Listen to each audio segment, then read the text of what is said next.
I'm going to continue the discussion on the trigrams, which is where we left off on the last video. And how are these four trigrams? On the top is ward off, on the bottom is roll back. On this side, your left one is push, and on this side, it's press. Those are the most important parts of the form. And I want to talk about the trigrams as visual representations of the energy that's represented by those trigrams. So at the very top, you have yang, yang, yang. And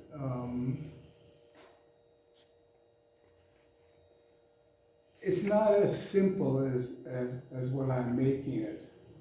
The three yang lines implies expanding energy as a movement.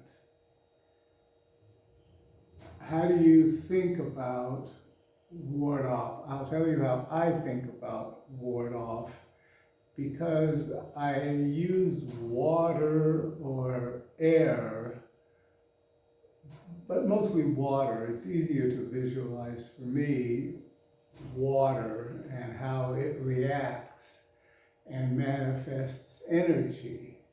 And if you go to a harbor and you look at the boats that are sitting in the water, when a swell comes up, it lifts the boat up.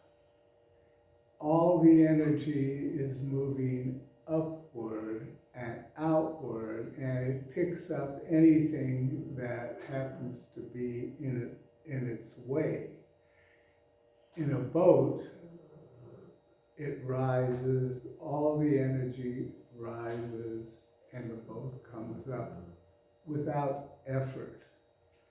That's the very top, all yang. And when we talk about that, and you talk about the Tai Chi symbol, when you have all yang, there's still in that little dot, which is also divided into yin and yang, the possibility of change. So it's not a rigid, non-malleable expression.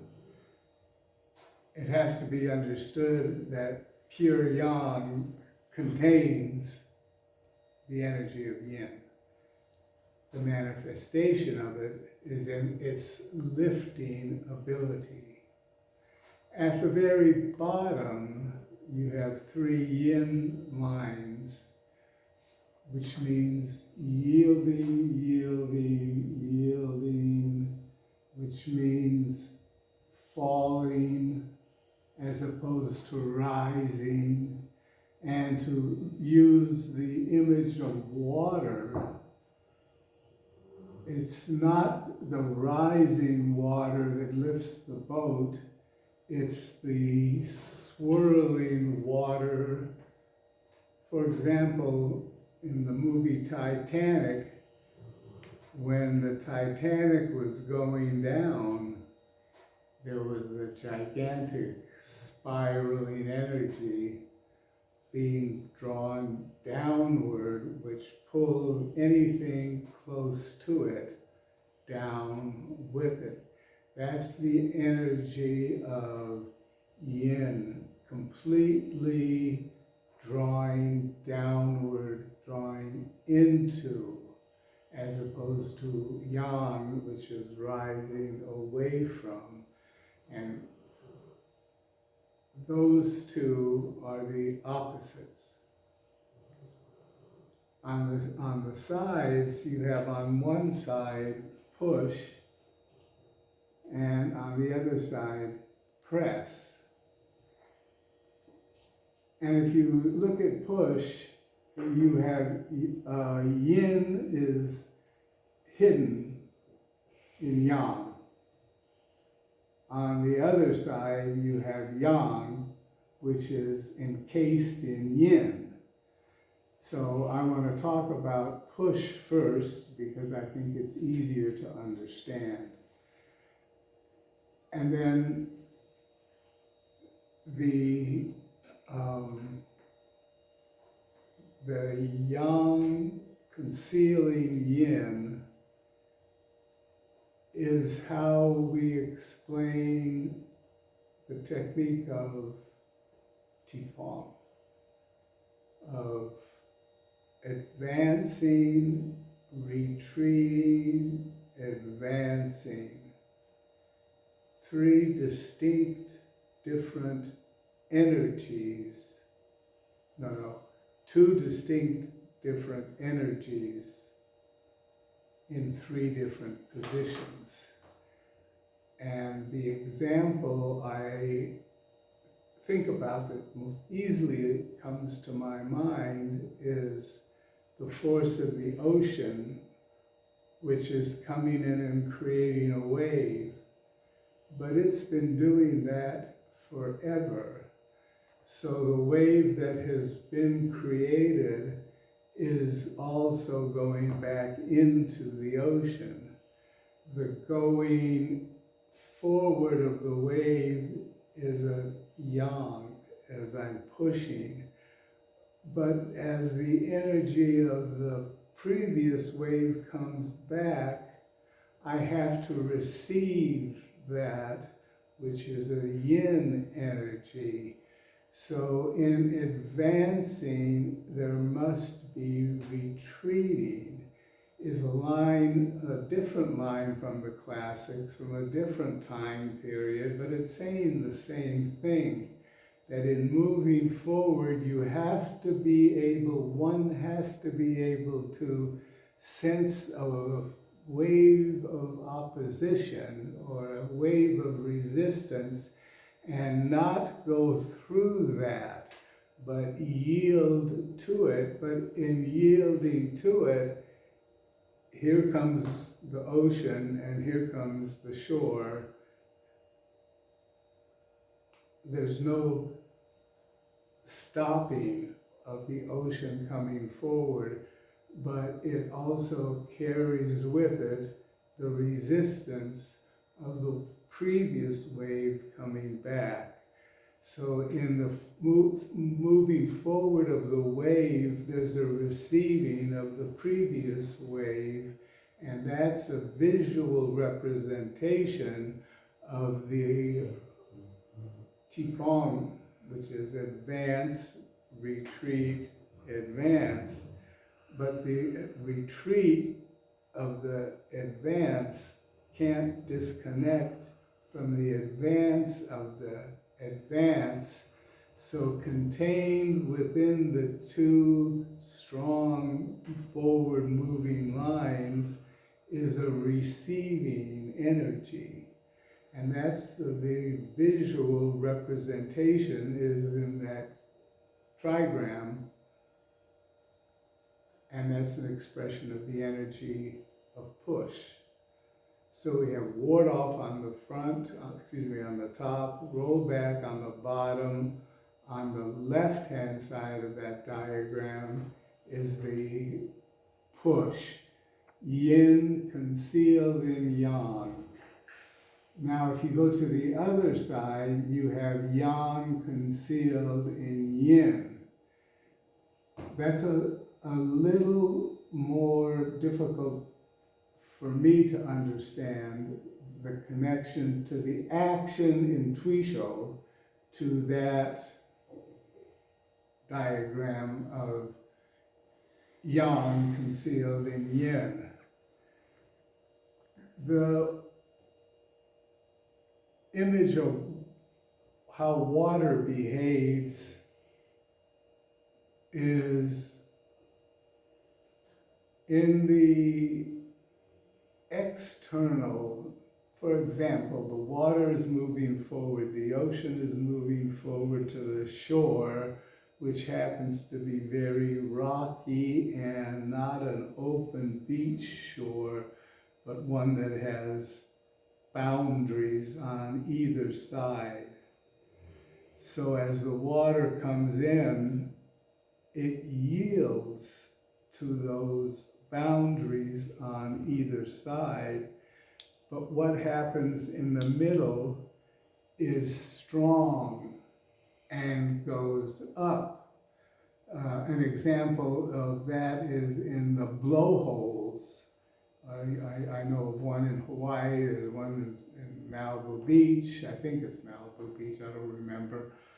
But you see them, they're common. The water's rushing forward, and the direction of the water gets changed from its forward movement to an upward movement. And that is an application in the position or the posture called press. It's not so easy to explain, but I'm going to give it a try. So I'm moving forward in the energy of push, only to have my partner attach their elbow to my elbow. So my forward motion, if I continue, I'm going to be rolled back, if they're a good player. And so they've really captured me and rolled me back. And if I'm sensitive to this energy, I can let that energy turn my hip and continue going forward into press. So the two sides collapse. This side collapses. It doesn't really collapse, I'm misusing that word. It yields, and it doesn't yield and nothing happens. It yields and it redirects to the center. So I get captured by the roll back of my partner, and if I continue in that same direction, I'm going to be drawn down into the hole.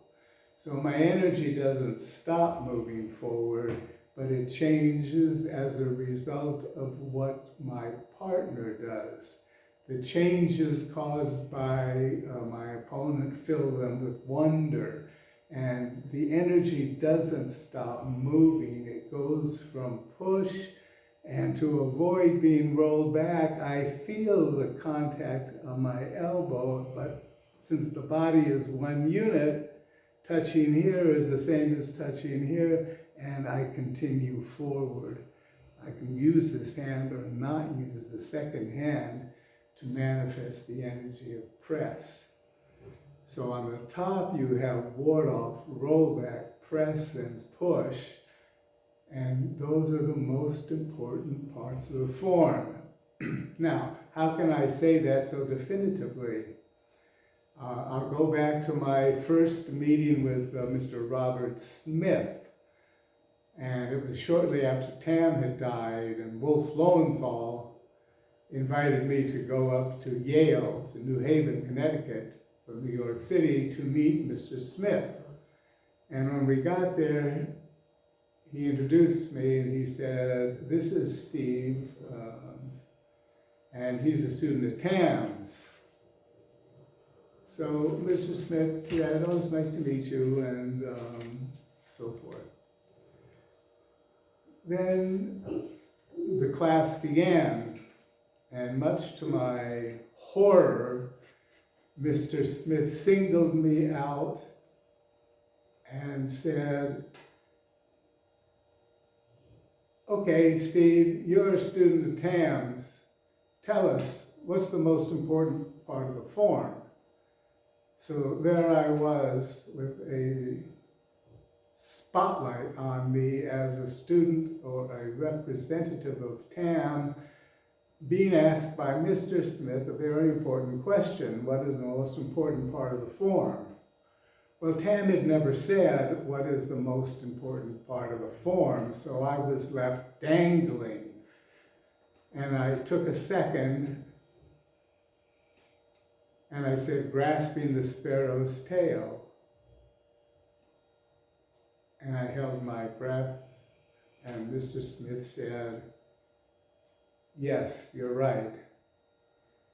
I had a big sigh of relief. Mr. Smith wasn't one in my limited experience with him to let one easily off the hook. So he said, okay, of those 4 postures, which is the most important? Again, Tam never said X is the most important posture of grasping the sparrow's tail. So again, the spotlight came on and I was dangling. And I said, roll back. I replayed as much as I could from Tam's teaching. And he said, Mr. Smith, you're right. Roll back. He then invited me to choke him. And I wasn't inexperienced. So I was smart enough to know that if I give more, I'm going to get more. So I gave very little, and I tried with very little to choke him as he invited me to. And again, being not one to easily let one off the hook, he said, no, go ahead. I really want you to choke me. I won't hurt you. And I said, okay. To myself, I said, okay. And I put some pressure on his neck. Next thing I knew, he was standing on the outside. And I was no longer choking him, and I didn't really know what happened. So this was my first experience with Mr. Smith, and his confirmation that these postures, ward off, roll back, press and push, collectively known as grasping the sparrow's tail, were the foundation of the Tai Chi form, and of those, the rollback energy is the most important. It's why Tai Chi is referred to as the queen of the martial arts, because it uses the feminine of drawing in as opposed to expressing outward. So that's my understanding. It's taken me a long time. This is not something that I understood after a short period of time, but one day I was looking at the diagram and I immediately understood I instantly understood the representation of those 4 trigrams in their application of ward off, roll back, press and push energetically. Yang, yang, yang. Ward off only goes in one direction. Yin, yin, yin. Roll back only goes in one direction. Yang, yin, yang is the energy of push. Yin, yin, yang is the energy of press. And having understood that cognitively as well as in my body, I just wanted to share this explanation for those of you who are interested.